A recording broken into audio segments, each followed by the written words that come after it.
Ya, apa adanya penting. sehingga masyarakat tentu Ya. bisa menerima logika yang disampaikan. Ya, Oke, kita tinggalkan topik tentang almarhum Wakil Menteri SDM ini. Kita beralih ke tentang sidang Nazarudin yang akhirnya melahirkan vonis hukuman 4 tahun penjara plus 10 bulan dengan denda 200 juta. Mas Edi, catatannya terhadap sidang ini bagaimana, Mas? Sudah vonisnya ini kira-kira untuk masyarakat sudah memenuhi rasa keadilan kah? Dari segi lamanya ya, lamanya saya kira relatif ya. Nah, 5 tahun 4 tahun itu cukup panjang ya.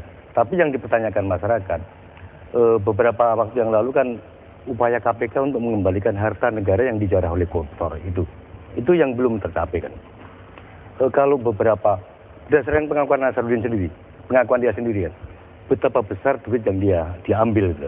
Entah untuk kepentingan siapa, menurut dia untuk kepentingan Kongres Demokrat segala macam. Itu kan sangat besar. Masyarakat berharap ini bukan cuma dihukum, tolong dong kembalikan ini duit kami gitu kan. Itu yang belum dipenuhi. Jadi kemungkinan itu satu. Kedua, juga keputusan ini, vonis ini belum membuka jalan, untuk masuk ke kasus-kasus yang lain. Misalnya kasus Hambalang, kemudian kasus Angelina Sondakh yang sudah disidik, belum membuka. Meskipun dalam persidangan Nazarudin kan banyak mengungkapkan tentang Hambalang, kemudian tentang pertemuan-pertemuan yang ternyata membahas Hambalang. Masa ini kemudian tidak bisa membuka kasus yang lain? Mengungkapkan tapi tidak jadi pertimbangan hukum. Tidak jadi pertimbangan hukum oleh hakim waktu memutus kasus Nazarudin. Dianggap ya omongannya Nazarudin itu lewat saja. Saya sih berharap penyidik KPK akan masuk ke sana. Jadi tanpa harus nunggu pertimbangan hukum, penyidik KPK akan masuk mendalami apa yang diungkapkan Nazarudin. Sehingga ini benar-benar terbuka. Kalau Anas tidak terbukti ya tidak terbukti. Kalau si NG tidak terbukti ya nanti kita tunggu. Jadi agar semuanya terbuka. Kalau yang terjadi sekarang ini kan Nasir kemarin di sidang ngomong panjang lebar tentang keterlibatan Anas, keterlibatan NG, keterlibatan ini, keterlibatan itu. Tapi KPK masih bergerak sangat terbatas. Baru di NG aja muncul pro dan kontra. Dan belum dipanggil juga sampai sekarang. Dan belum dipanggil gitu. Bang Effendi, menurut Bang Effendi ini anti klimaks nggak sih sebetulnya? Itu ya, saya mau ke situ karena Gatra, terus Jurnal Nasional, saya baca juga media Indonesia kemarin. Editorialnya mengatakan anti klimaks kasus Wisma Atlet. Seperti itu kan menurut Bang Effendi? Iya, sama dengan anti klimaks Barcelona tadi malam.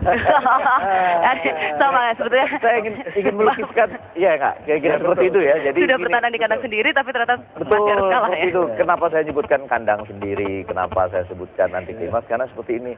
Misalnya kalau Anda hitung 4,6 miliar yang dipersoalkan, itu dihitung-hitung dengan biaya pemulangan dia aja, itu mungkin jangan-jangan impas sedikit-sedikit, beda sedikit-sedikit aja tuh ya, harus mengambil dia ke 4,6-nya belum dibalikin pula. Iya, ke Kolombia, belum lagi. Nah, tapi katakanlah begini, yang pertama, lihat dampaknya secara umum seperti apa. Kalau masyarakat merasakan kekecewaan, lagi-lagi Partai Demokrat yang akan kena. Ya, ini langsung atau tidak langsung akan ke arah situ, karena orang mengatakan meskipun dia sudah dipecat lama sebagai iya kan, umum, jadi ya? pasti. Jadi ini kasusnya memang menjadi duri dalam daging dari Partai Demokrat. Rasanya mungkin kalau hukumannya lebih tinggi dari ini, katakanlah sama dengan tuntutan jaksa misalnya, mungkin agak lebih melegakan bagi Partai Demokrat. Tapi justru ketika ini tidak memenuhi rasa keadilan publik, teman-teman ICW seperti Tama, Satya Langkun, Febri Diansyah juga berkomentar yang sama, makin menjadi duri dalam daging. Karena kan orang melihat, wah awalnya saja sudah tidak beres. Padahal ketika menyebut angka 4,6 miliar misalnya, kan di dalam fakta persidangan ataupun tanya jawab segala macam itu sebetulnya ada angka Hambalang misalnya yang disebut 1,52 triliun. Nah, tetapi kalau kita agak baca atau kita dengar dengan agak lebih teliti persidangannya, memang ada dua fakta yang mudah-mudahan menjadi pintu masuk.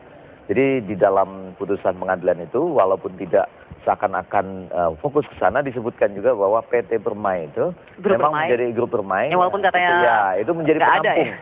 Grup Permai itu dianggap penampung dari penerimaan fee ya, atau katakanlah dana perantara proyek-proyek pemerintah. Itu satu. Yang kedua disebutkan juga bahwa memang diakui ada pertemuan-pertemuan dari Menpora dengan para kader-kader partai untuk membahas kasus Hambalang ini. Di luar tapi vonis hakim terhadap Nazarudin ini kan sepertinya mengesampingkan keterangan yang disampaikan di dalam persidangan tentang aliran dana pada Kongres Partai Demokrat yang akhirnya memenangkan Anas Urbaningrum. Kalau menurut Bang Effendi, akhirnya ini para politisi Partai Demokrat bisa tidur nyenyak atau bagaimana? Oh enggak, ini kalau menurut saya justru awal yang buruk ya bagi bagi image atau citra masyarakat seperti tadi disampaikan, dan kemudian nanti tetap lagi-lagi orang akan menimpakan kekecewaan itu pada partai ini karena kan panjang nih.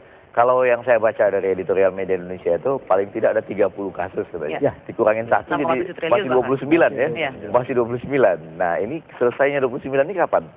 Sampai jelang 2014, nah itu atau bisa lebih panjang ya. Oke, kalau Bang Asro gimana nih Bang? Apakah kira-kira ini bisa membuka pintu menuju kasus-kasus yang lain begitu Bang? Tapi tahan dulu opininya ya Bang. Kita harus jeda iklan saat nanti kita akan kembali berbincang sesaat lagi pemirsa. Thank you.